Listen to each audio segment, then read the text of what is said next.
Today I want to talk to you about emotions and business and how they can affect your overall profit. Now there's things that we can do if we realize it, and we're going to discuss that today. My name is Ann, and I've been reselling for quite some time along with my husband Bill, and we started out as a hobby and now we do it as a business. So let's get a little bit deeper into this topic.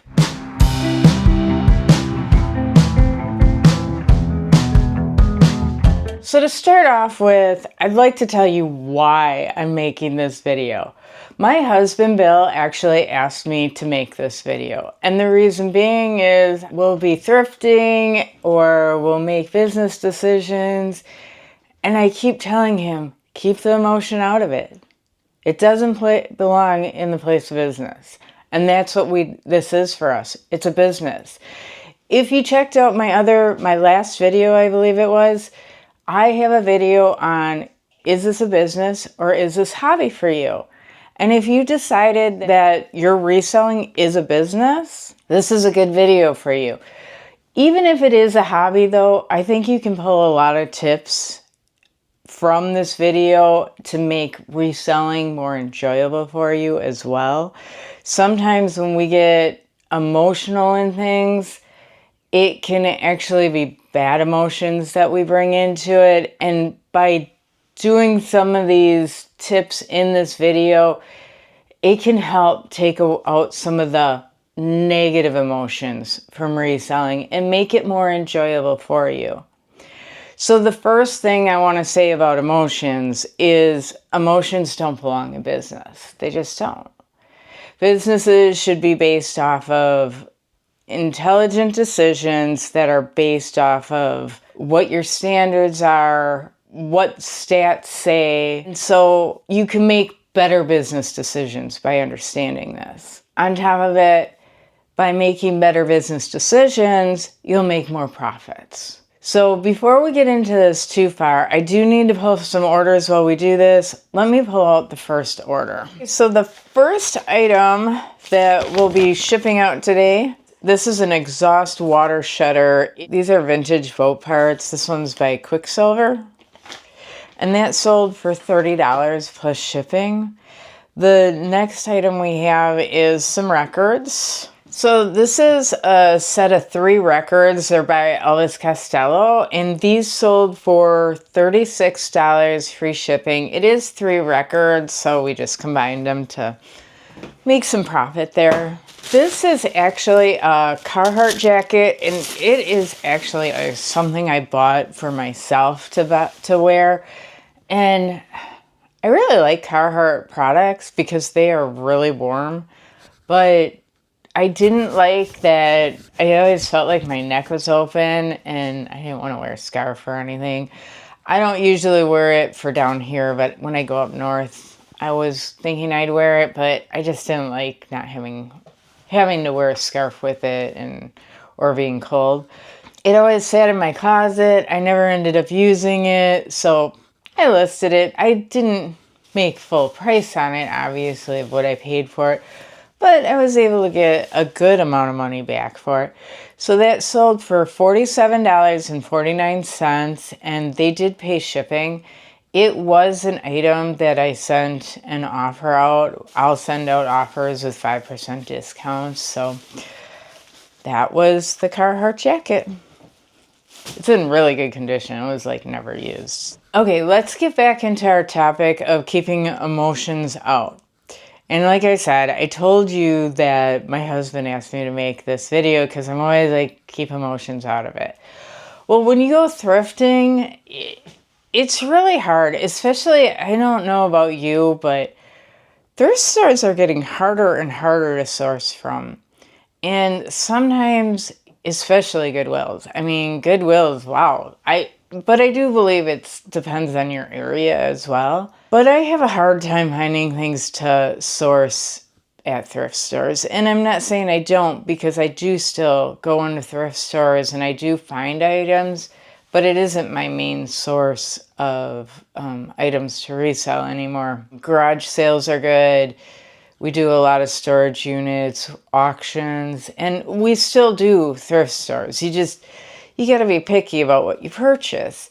And sometimes when you're thrifting, you really just want to buy something.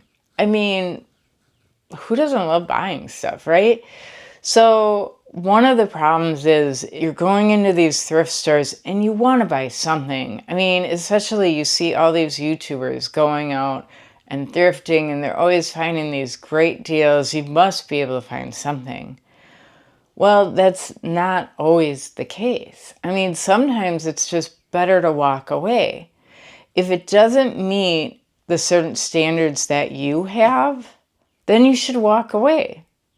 You should have certain standards or requirements that you have in place that you want to stick to when purchasing items for resale. The other thing I've found too is, have you ever been at a garage sale and they worked really hard to set everything up. They're chit-chatting with you and you just sort of feel obligated to buy something. And I'm guilty of this too, don't get me wrong. But sometimes it's better to just say, thank you. I hope you have good luck today. My biggest suggestion with this is have certain standards that you have in place for when you purchase stuff. Is there a certain amount that you want to profit on an item? Is there certain sell-through rates that you have when you purchase an item? These are things to consider when making purchases. So that is a big deal. Let's pull another item. And the next item is a record, and it's over here. This is Spooky Tooth, and the title is Spooky 2. It sold for $25 free shipping. And then we have another record. It was actually purchased by the same person. Oh, how lucky was that? I pulled it out. It was like the first record I grabbed. That was really luck. Texas Punk. And this sold for $29.93 free shipping. Another thing that you need to keep emotions out of when making business decisions is your pricing of an item. Take this jacket. I didn't pay $50 for this jacket. I'm sure I paid more than that. I don't remember what I paid for it, but I'm sure it was worth that I paid more than $50 for it. Well, just because I paid more than $50 doesn't mean the customer is going to pay more than what I paid for it. I mean, you might have bought this record for $10. That doesn't mean that they're going to pay $50 for it. You really have to look at what current pricing standards are. What are the sell-through rates? Now, when looking at pricing, I know you want to always look at what's currently selling, and it's not bad to look at that. It's good to know what your competition is. But what has it sold for in the past? This is proven track record. And what is the sell-through rate on it? Those are the decisions those are the data that you should be using to make informed decisions on what your pricing should be. It shouldn't be that, oh, I had this record as a kid. Everybody wants this record. Not everybody has the same emotional connection to that record as you do. So make sure that you're using data instead of emotions to do your pricing. Let's pull another item. I'm sorry, the Texas Punk record that I just showed didn't actually sell with the Spooky Tooth record. He actually bought another Texas Punk record. So the same customer bought two separate Texas Punk records. Makes sense, right? But that's great. We can ship those together and save a little bit money on shipping. And that one sold for $29.93 as well, free shipping. And let's pull one more since it's a record. So this record is ORS, and it is Body to Body Boogie. That sold for $22.50 free shipping. The next thing I want to talk about is inventory. How long are you going to hold on to all this inventory? Do you have something in place where you get rid of old inventory? Is it After 90 days, do you review your old listings? Us personally, we put together a sales program where we discount items as it ages. You can do multiple things to do this. You can put out coupons, you can put different promotions, you can do different offers. There's a lot of things that you can do with old inventory. But I know a lot of people get excited to say, I have 2,000 items listed, look at me. Well, if it's just sitting there and not selling, don't get emotionally attached to your inventory. If it's not priced right, it's not going to sell. So sometimes you need to look at that pricing. You need to look at, is there anything wrong with the item? Is there a tear that you missed or things like that? But don't get emotionally attached to your inventory. If it's not selling at that price, might have it priced wrong. It also might have been a bad buy. And I'm sorry, I have a hard time admitting when I make a bad buy. I don't like to admit it, but it happens. We all have made bad buys in the past. Sometimes you're better off either cutting the price, donating it, taking it to the flea market, but admit to yourself when you made a mistake and move on. That's all that's to it. So you might want to say, you might ask, why is holding on to inventory so bad? I mean, how does that affect your profits? For one, storage takes up space. Now, we're very fortunate. We have quite a bit of space for storage, but I'll tell you, as much as space as you have, you always end up needing more. And instead of getting more space and renting out more space or using more parts of your home, get rid of inventory. The other thing I've found with holding on to too much inventory is it makes it harder to find the items that you are selling, and it gets in your way. That is costing you time then, and time is money. I don't care what anybody says. Your time is valuable, and I don't want to waste my time searching for items. And so I do highly suggest it. The other thing is if you're not selling your inventory, you're not bringing in any profit. If it's just sitting there and not bringing in cash, which can be put for other opportunities to make money, it's important to go through and make sure what you have you can sell, or you might need to adjust price or whatever. But these are decisions that you need to make, but you need to make them without emotion. Okay, this item, I just listed this weekend, and this is V26 Genuine Mercury Quicksilver. It's a connector, and it's basically a boat part. It's by Quicksilver for Mercury boats. The next item is also a boat part, and it is a Johnson Evinrude trim tilt switch and cover plate. This sold for good money, and this sold for $80, and they did pay shipping for it as well. The interesting thing about this one is I listed this one as well this weekend, and it sold within hours of listing it. And so I almost wonder if I underpriced it, but I did go through and I looked at different listings, and there was some that were listed at a higher price. But when I actually looked at sold items, I was right in line, and I think it was just a quick sale. I do have another one that I found in our stack of boat parts. We recently bought a storage unit full of vintage boat parts, and it's actually on my husband's channel if you want to check it out. It's a pretty good video. You can see what it looked like. We just put it on his channel because his is all about outdoor adventures. It's called Funner to Do It if you want to check it out. And he's redoing a John boat into a bass boat. So we put that video on his channel. But anyways, this item sold really quick, and I questioned whether I underpriced it. But I looked at comps, I looked at sell-through. There just isn't a lot of these listed, so there weren't a lot of choices. I have another one. I was debating going up in price. I decided that I'm going to keep it at the same price. That was a business decision I made. We have so much, and honestly, I think it just sold quick because there isn't a lot of them. And maybe I could go up higher, but I think I'm happy with the $80. That's a business decision of we don't want to sit on inventory. We have a lot out there. And I think it just might have been coincidence because there's a lot of other ones that are, there's not a ton listed, but the ones that are listed are within the same price. So what makes mine special? And I decided I should keep it at that price.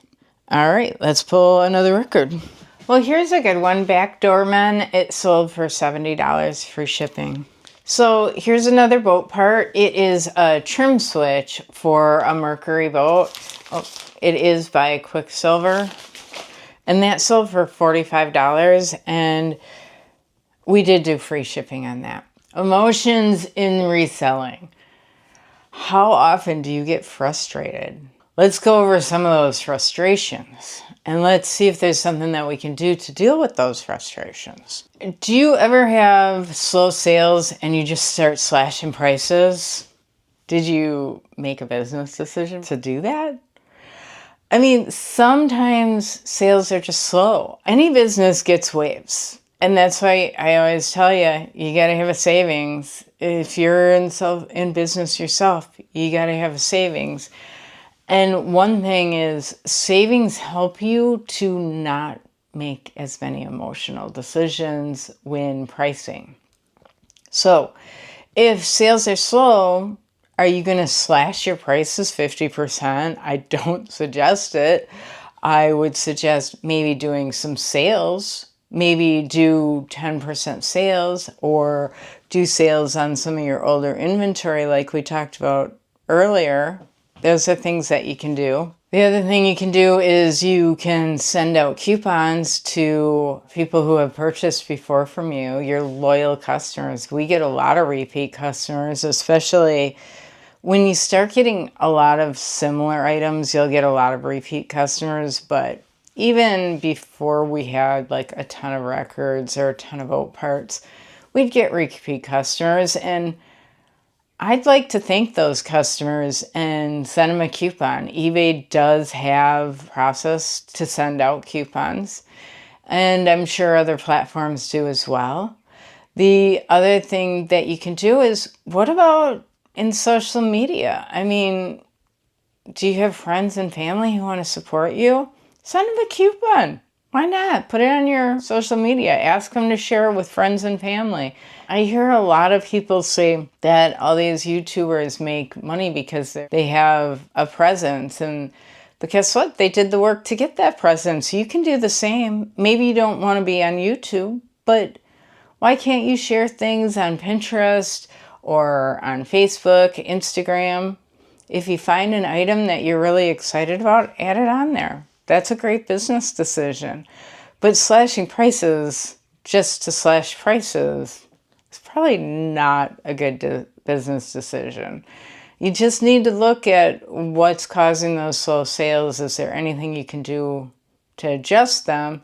And one way is to get your algorithm moving. So list more. Do sales on your older inventory within reason, not just slashing 50% off. I mean, we do 50% off sales, but it's on a really old inventory that we just sort of want to clean out. Okay, talk about old inventory. We have a Kenneth Cole wristwatch. So this one sold for $31.50. And the customer did pay for shipping. We actually put this at 10% off. So this was one of our discounts for older inventory. So just to give you an idea of how you can get sales moving instead of just slashing your sales rate. Here's a Molly Hatchet record. We sold this one for $25 and the customer did not pay shipping. It was free shipping. So this is one that I see so many resellers get their emotions involved way too much. You get these lowball offers from customers, I mean, they'll slash you. They'll even go under the 50%. And you're like, what are they thinking? Well, guess what? There's a lot of them that source through eBay. And they got to test the waters. They're just doing business. And you have a right to either accept it or decline it. But to get emotional and angry about it and defensive about it, all you're doing is raising your own blood pressure. You're not doing anything to help your business. You're not going to change what that buyer is offering. But there are things that you can do. You can already have sort of standards in place that you accept offers at.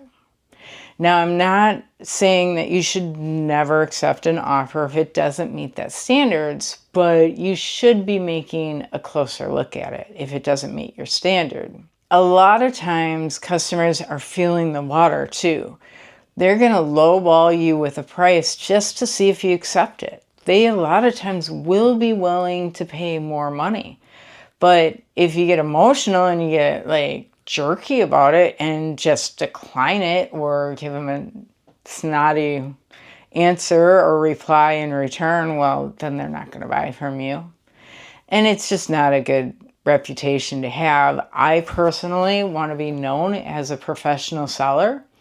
I don't want to be snarky. I want to respond professionally, and I just think it's good business. So if you get an offer, my suggestion is when you're listing it, have a price in mind of what you're willing to take. What price are you willing to take? For us, we usually keep an idea of a percentage that we're willing to take for an item. And then it always goes through our sales program, so we know eventually it will go down in price. But we're going to keep our standards and our policies in place. And if somebody offers us and it's close to what we'd be willing to take on it, we may make a decision to go ahead and accept it. But those policies in place lets me make decisions without putting emotion in that corner. I don't have to get upset or angry. I can counter. And either the buyer has a choice to accept that offer, he can counter, or he can decline. But by keeping emotions out of it, you're not just declining, you're sending out an offer that you're willing to accept. A lot of times I get the sale still. Just a thought. You might want to try it. All right, we have 2 more orders to pull, so let's get those. So this is Eamon Dual Hijack, and it only sold for $17.10. Now this is one of the items, and it was free shipping on top of it. So this is one of the items that we've had in our inventory for a while. Guess what? It sold for 40% off. I'm okay with that. It went through our sales program. It wasn't an emotional sale. It was a decision that was made by keeping it in stock for so long and letting it go through a sales program. The Blue Magoos sold for $23.75 free shipping. All right, so let's talk about customer returns. I know they are so frustrating. I hate customer returns, but guess what? Part of business, and we just need to accept them and move on. Customer returns, I know there's a lot of people who say I shouldn't accept them, and that's a whole nother topic, a whole nother video, and we'll get into that another time. If you get a return, accept it, move on, and don't let it touch your blood pressure, because life happens. You can't change it. It's just going to hurt you if you end up making an issue out of it. So be polite, be respectful, be professional when handling returns, and move on from them. It's nothing to get emotional about. I will say one thing about returns though, and I know a lot of people get upset with returns because sometimes they are scams. I will say the majority of interaction that I've had with reselling, most of them aren't scams. I'm not saying I haven't had issues with it, but instead of getting emotional about it, Get a hold of the platform that you're selling on, discuss your options on how to deal with it, report it, move on. Your time is better spent on finding inventory at good prices, on listing, on shipping, and offering good customer service than getting emotionally wrapped up in things that are hurting you, like scam. The other thing I would say is another frustration, and legitimate frustration, is when you're dealing with unreasonable, rude, mean customers.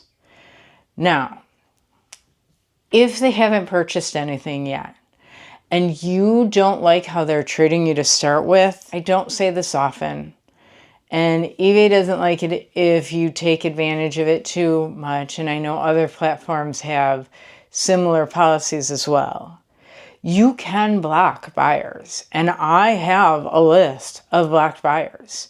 And if I feel like they're asking weird questions, or if they're rude to me, or if I've had problems with them in the past, guess what? You're going on my blocked list.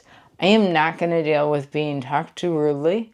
I'm going to treat you professionally, and I expect it in return. Now, that being said, sometimes customers get emotional as well, and you need to understand that and treat it with respect. Give it a chance to go back and respond professionally to your customers and to buyers. And they may come back being very polite and respectful in the end. So give them a chance. Don't jump to putting them on the blocked list. Give them a chance. Be respectful. Understand that people do have a bad day, and sometimes they take it out with other people, on other people, and it's not right. But try to respond first professionally, courteously, and just see where it goes, because a lot of times it can be resolved. If it is a buyer, your buyers have a right to put feedback, and you want positive feedback because it affects your algorithm, it affects what other people see you, how they see you as a buyer. So you do want to protect your feedback score. And I'm very proud of our feedback score. We work very hard to keep it as a very good feedback. We are top rated sellers, so our feedback affects that as well. We also offer returns because we protect our feedback. And sometimes we make a mistake. Sometimes the customer just isn't happy, but it protects our feedback score. Now, if a customer is being rude and disrespectful, once again, I will go back. I will try to talk to them professionally. If it gets to the point where they're being rude and they're not being respectful after responding to them professionally, give it a chance. Maybe do a couple times of respectful responses, but if they're still coming back and they're just being rude and disrespectful, sometimes you're better off not responding. Sometimes you just need to let it go. If it gets really bad, you may need to get the platform involved, and that is an option. The one thing I will tell you, their bad attitude, don't let it rub off on you. It isn't going to help you. It isn't going to make you move forward in business. Just handle it professionally and move on, because it isn't worth it. We are coming to the end of this video, so I do want to recap a little bit. So here are my suggestions. Use data, standards, and policies. If you use these instead of your emotions, you're going to be more profitable, you're going to enjoy selling better, and overall have a better business. The other thing you want to do is you want to understand the policies of the platform that you're selling on. By selling on these platforms, you are agreeing to their policies. By understanding these policies, you are going to understand what's expected of you and what's expected from them as well, and the support that they're supposed to give you. And as always, I want you to keep a business mindset. Even if this is a hobby for you, Keeping a business mindset and keeping the emotions out of it is going to make it a lot more enjoyable. My question to you, have you had situations in the past where emotions have just, oh man, there was that one customer, or man, I shouldn't have bought that, or tell me about your experiences with emotions and reselling, how you handled it, any suggestions you might have, because honestly, I love learning from you and I know we can all learn together. In the meantime, please look forward to some of my other videos. I do ask that you subscribe. It does help me out. It's a big help. And in the meantime, happy reselling.